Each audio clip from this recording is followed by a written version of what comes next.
I'm Michael Fox, and this is the Prospector News Podcast. And I am joined again by a good friend Ken Konkin, the president and CEO of Tudor Gold. Welcome back, Ken. Well, thanks, Michael. It's a pleasure to hear your voice again. About a month later from PDAC, or rather from Roundup, getting ready for PDAC. Yeah, some great news on the horizon coming. Yep. Yeah, no, absolutely. And just as we always do, let's give the quick overview of the company so those that aren't familiar with you get familiar with you. Yeah, we're essentially heart of the Golden Triangle. It was a discovery made in 2019 where we launched a small drill campaign that's blossomed into one of the largest exploration programs in North America. It's, if not globally, we're now chasing down the current resource that rolled out was 27.87 million ounces, so close to 28 million ounces, a 1.19 gold equivalent. So this has been an odyssey, and the one thing I love to talk about with podcasts like yourself, Michael, is a lot of listeners haven't really heard about the Tudor Gold or the Treaty Creek story. So in lies the neighbors are KSM, so it's the Seabridge Trend that we are proud to promote and host one of the largest deposits. It's north of Bruce Jack Lake, which I happily was part of the discovery and ramping up to its production. And now we host a good group of geoscientists that have gone at this very aggressively and come up with this wonderful resource.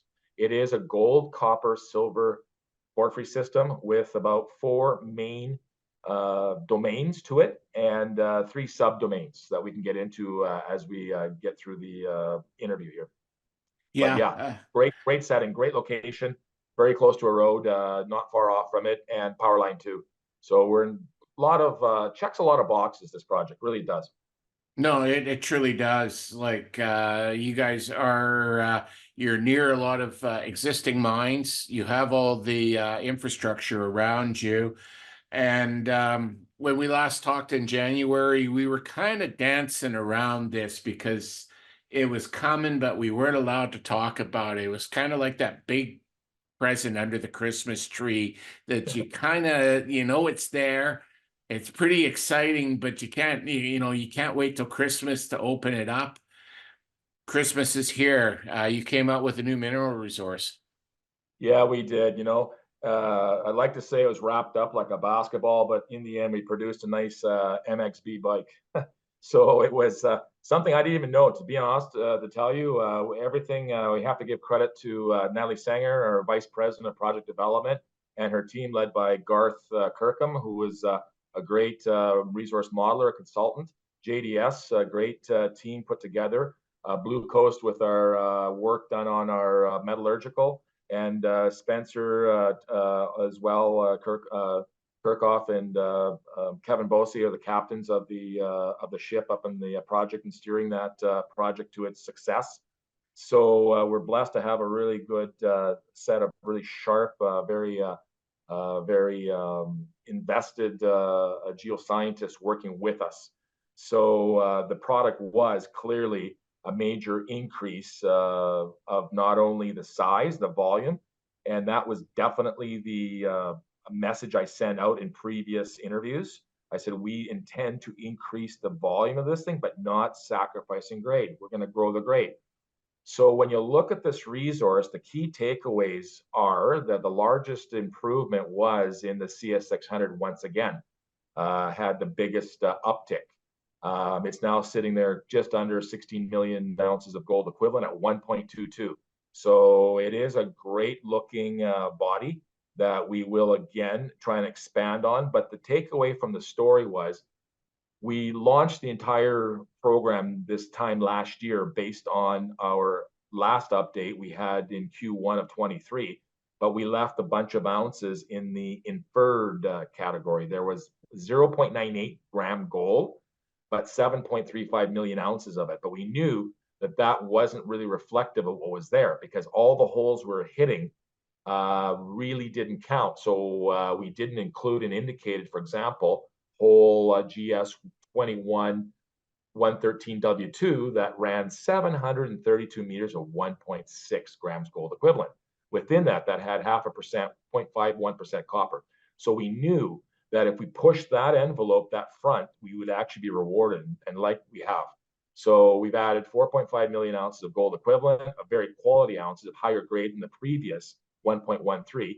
We're now standing at 1.19 with another 6.02 million ounces out there in the inferred, in the northern sector, in the two domains, basically the CS600 and the DS5 of 1.25.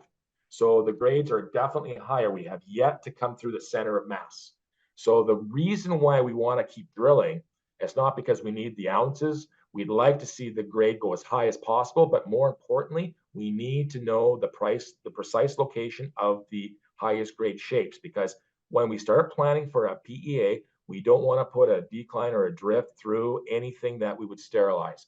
So we don't know how it ends off. So hopefully this year, 2024, the plan is to throw a curtain of holes, and it could be even wide space holes, but we need to know where this thing does come to a reasonable end.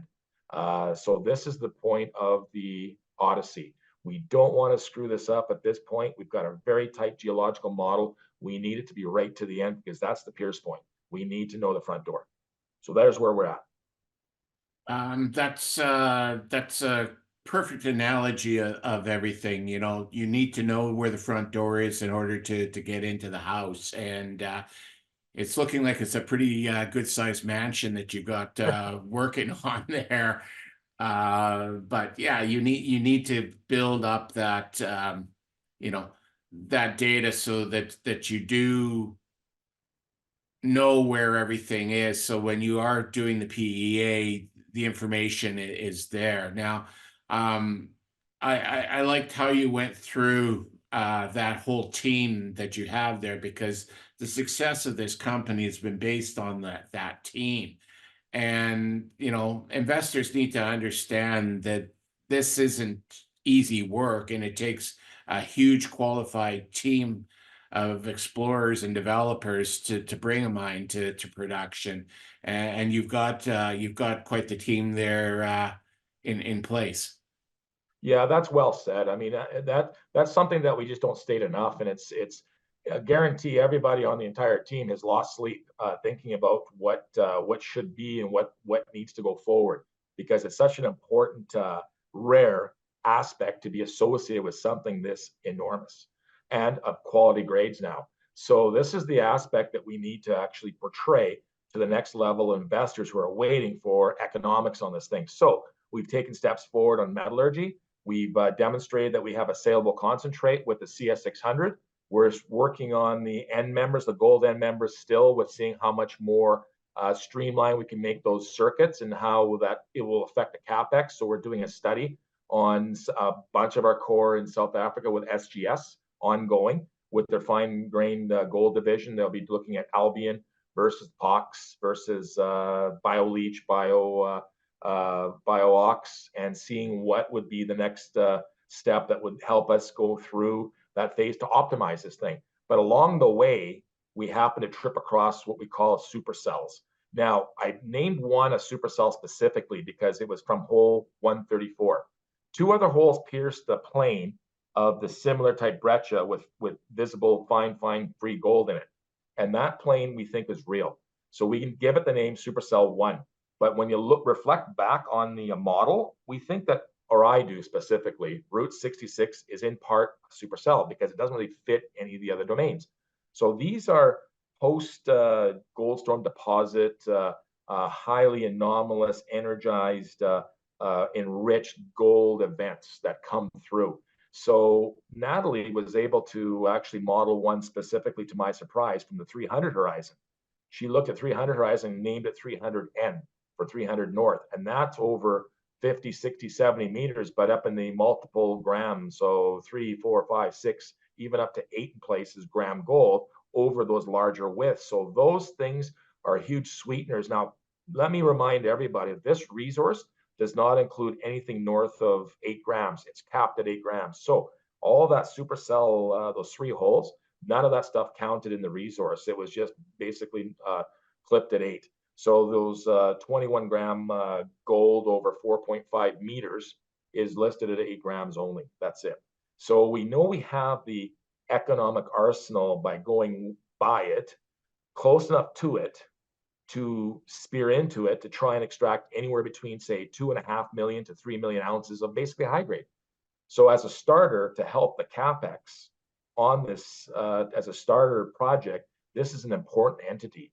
This should make some senior producers salivate a bit, because not only do we have this broad, very consistent, homogeneous porphyry style mineralization, we have, think of a thunderstorm with lightning bolts going through it, like a supercell going through a thunderstorm. Well, we got several lightning bolts. If you can extract that out and not damage the deposit, why wouldn't you take that? So I'm very proud of what the technical team has done. We're about to embark yet on another page of the chapter of this odyssey, and closing off the final assault, hopefully, for Goldstorm this year. Yeah, let's talk about this year. You know, no hanging on the laurels. We're going to keep driving forward. You've talked about defining where everything is so that you know where the front door of this mansion is. You've talked about these supercells. How is the planned drilling for this year going to pull all these elements together to paint an even bigger picture of what Goldstorm looks like? Well, if we had fair markets, I'd say absolutely full bore, full speed. Let's expose all of it. But given the fact that this needs to be head and heart shots only, because money is so scarce, and we've taken steps to protect ourselves financially from going back to the conventional market raises. So what we're doing now is we're looking at reducing any unnecessary dilution. So what we've done is we've gotten about $9 million in the till. We can get going and start on the head and heart shots. No worries of that. However, we've announced that we've come out with an ATM to where we can raise $20 million at our whim when we needed it. We're not using it. We don't want to use it as a low level financing, but it's a much cheaper way to raise money. We've been basically, it's there to optimize surges in markets where we need a little bits of money to keep going on important studies that are ongoing now as we approach a PEA. The study itself ranges anywhere from $500,000 to $800,000 for the study, because the data set is so large.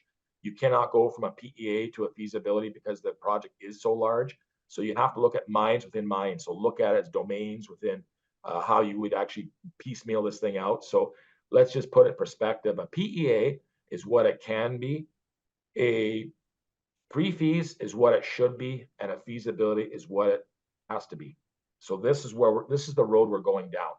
So given the fact that we protect ourselves to go back, we'll see what we need to do with the minimal amount of drilling now required to basically outline that front door, so we know we can sweep through with a space where our ramps can come through, that we don't hit anything that we shouldn't be hitting, and sterilizing it, because that's what we've done so well. Natalie and her team has done a beautiful job of having one of the best, tightest geological models, and we're not going to screw it up in the 11th hour. We're not going to go and be impatient, say, yeah, we're done. Let's just throw this to the grinder and see what comes out economically at the back end. No, we need to find out where anything in the 1.5, 2 gram range is, because they'll prove to be the important sweeteners, especially at depth, and go with that. That's the treasure map. We actually map this thing out as best we can after this year. Then, having said that, after a curtain of drill holes across the eastern and northern aspects, if you look at where that, as mentioned, where that inferred 6 million ounces of inferred is lying, about 3 of it is in DS5, and about 2.5 is in, say, 3 and CS600. Between the two, if we can reproduce this and add another bunch of quality ounces, we'll be well over 1.2, 1.25 gram gold for the final resource. We know where the pillars are. We know where the head frame and the door is. We know we can bring the all the equipment and all the material to extract this thing through a sub-level block cave. So that's the story. That's the procedure. That's the plan. And it's a beautiful plan, and I always love a good treasure map. most companies, you had a month like that where you've got your ATM program defined. You've had a huge jump in the mineral resource. You've got a plan of action for 2024. That'll be a pretty good month for everybody. But you folks have reached out to the local First Nations community and added a new memorandum of understanding with Yeah, them. Sorry, yeah, that was a exactly. hard one to say. No, MOU, it's weird because you have all kinds of acronyms. I have to ask all the time what these acronyms mean because they're always different sets of people. But this is the Skii First Nations. There was the deputy ministry of Northern Affairs issued a letter to the Skii saying that they had some very valid archaeological evidence, and they've been added to the list of groups that we First Nation groups that we need to consult with. And we have been all the way along. We've always utilized that group because they've had some really good workers and provide really excellent services. And they're small. They're 80. They're not as large as say Tahltan. They're in the 2,500 range, or Nisga'a, much larger. So those are the three groups. And if you look at the history of Treaty Creek, treaty hence the name where the treaty was signed between Northern and Southern warring basically First Nation groups that they came to basically make peace. And this is where I think our mandate is: we welcome all First Nations. We think there's enough to go around for everybody. So this project offers great work environment. It offers a great opportunity. And we're going to follow through on job fairs, follow through on educational programs with First Nations, part of our reconciliation policies that we have, truth and reconciliation. We're bringing everybody together and saying, and you don't necessarily have to be that, part of that First Nations group. They will draw from whoever they can from the entity and become a business provider. So this is a really important, they'll be partners in the success of the program. And this is what we strive for. If it doesn't work for them, it doesn't work for us, period. Yeah, that's very good to hear, because at the end of the day, when I talk with the elders and other people, as you know, we have the Aboriginal miner within the Prospector News. I hear a very common theme where they're thankful for the opportunities that are going to be there for the younger people, so they don't have to leave the community to get ahead in life.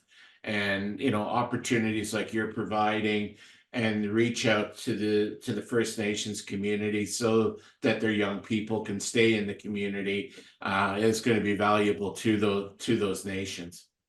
Well, that was precisely the objective of our policy, to go in and offer short courses in geotechnical, because it's one thing to get people for 4 months of the summer in British Columbia, then basically almost everything shuts down unless you've got advanced brownfields in your underground, then you can actually continue working.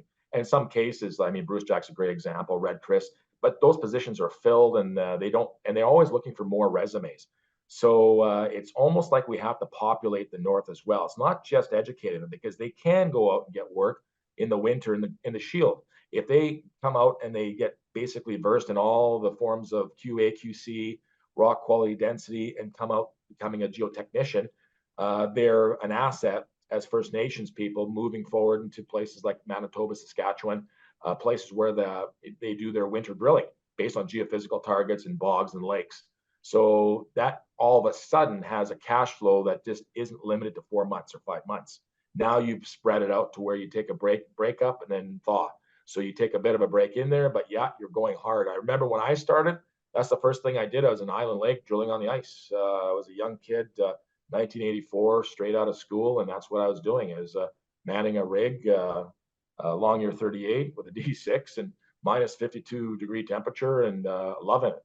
It was a great experience for me. So that's what I want to give back to educational. It's not just for our projects, for all projects, because that's just it. When you actually are flying and you got the rock machine started and running, it's really hard to train as you go. You're better to train just before the eve of the project begins. Then it's not foreign to them. They come in, they understand it, they've seen it. We deal with fresh, uncut core. We teach them how to cut core correctly so no mistakes are made. We teach them where to insert the standards, the blanks, where we insert, how we deal with, say, orientated core, how we deal with the photographing procedure, how we deal with the geotech logging, how to fill out the forms, even the shipment forms, everything it requires, because that sample is basically the representation of what the work you've accomplished. So it's so important. So I really am proud of the progress that we've done. So we're going to reach out to Tahltan, Nisga'a, Skii, and do the same thing we've been doing for several years with Tahltan. And now we're going to pick up where we did our work with the other First Nations, including Skii. And keep in mind, they're a small group, but like I say, they're entitled to have some say in what happens because they are stakeholders. They're in the area, so we respect that. Yeah, most definitely. And this is life-changing training that you're providing, because whether you're a mine in North or a project in northern British Columbia or Saskatchewan or Africa or South America, these skills are transferable anywhere in the world. And, you know, these are well-paying jobs as well. So as I say, this is life-changing opportunities for the young people in those communities.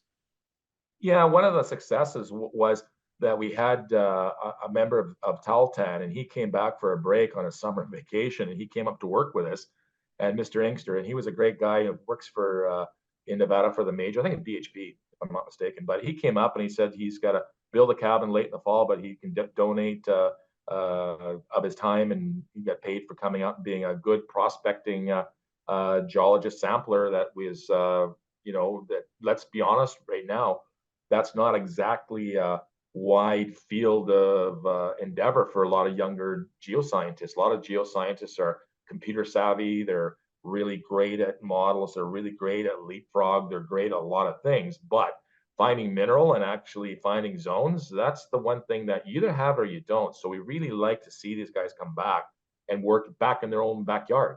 So it's nice to see that. So we really want to promote that and keep absolutely facilitate that. And that was one of the things that Mr. Chad Day, the chief of Tahltan, said. They don't need money. They don't necessarily need education. They can get the schooling from UBC all they want. What they need to do is get recruitment. They need people to recruit. So we will go to job fairs. We'll try and excite the people, the younger generation, to understand this is a benefit to everybody for decades. Something this size will be a huge economic impact to their lives in a positive way, and done in Yeah. a very safe and reclaimable manner.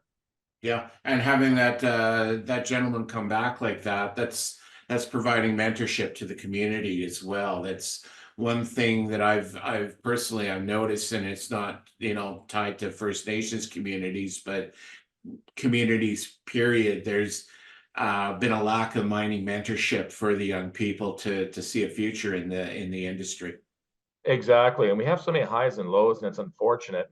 And I wish that some of the seniors would take up the same kind of call, that would give the dedication and put the rather than just give donations, but give programs to actually bring the core to them, do the cutting, do the RQD, the analysis, and see that's actually a pretty fun job. Can be pretty routine at times, but you can always change it up. You can do something else of it, like prospecting on surface, finding new structures. I mean, there's a lot to the exploration element in our own backyard that we just don't take advantage of and put that training forward to produce better geotypes to find discovery. Most prospectors are the guys that trip across something and don't really have a clue geologically how it fits in a model. Some are extremely savvy with models. They know it. They're self-taught. They go on the web, they see it, they read it, they understand alteration facies, all of that. But these First Nations groups are pre-hardwired to the conditions. It's not like you're picking somebody up out of Vancouver or Victoria, and you throw them in the elements, and then they're a kid that comes out of 18, 19 years old from high school and then thinks he's going to be a student, goes up there, has no awareness of life skills, how to use a chainsaw, how to buck off the end of 6x6 boards to make blocking for tent frames, things like that. So they come pre-hardwired with all that. There's no need to show them how to use an ATV. They've got ATV safety built in. We take them through it. We show them what's expected, and that's it. So it's a real plus for us. It is. Yeah, no, definitely. Looking forward to watching how this progresses as you get into the drilling season. I'm going to look forward to seeing you at PDAC. But for those who want to continue to follow the Tudor story, how do they do so, Ken? Well, it's simple. Go on the website. We're going to try and pick up. We're going to try out Verify to give us some better optics on how to see the deposit in 3D and how to rotate it. We're working closely with them now to sort of get the presentation. So on the website, you can call Chris Kern, our director of corporate development as well. If there's any questions, you can get to me for a question, no problem. We're 100% transparent on everything we do. We want to win for everybody. We absolutely look at this moment of opportunity. It's like being a sailor drifting in the Pacific Ocean, fully fueled, fully water, food, just no wind. We're just waiting for that wind. I mean, metal prices are great. Everything is set. We're just waiting for that breeze to start, and then we're off to the Americas. So as a traveler, in an analogy, we take the trip together. We go through the project. We see it to the next stage, which is the PEA. So this is where the language is going. Everything is built to succeed for something that won't fail for, say, pre-feasibility. So everything we put into this thing will be quality, more quality than the average, I think, PEA to myself, because we'll be using a lot more engineering this level. So we don't have to backtrack things. So this is why it's so important and critical that we start with a very solid geological model of where everything is and what the grade distribution is precisely. Perfect. Thank you very much for joining me, Ken, and I look forward to our next discussion. Yeah, great, Michael. Thanks for having me. Tudor Gold is a paid sponsor of the Prospector News podcast.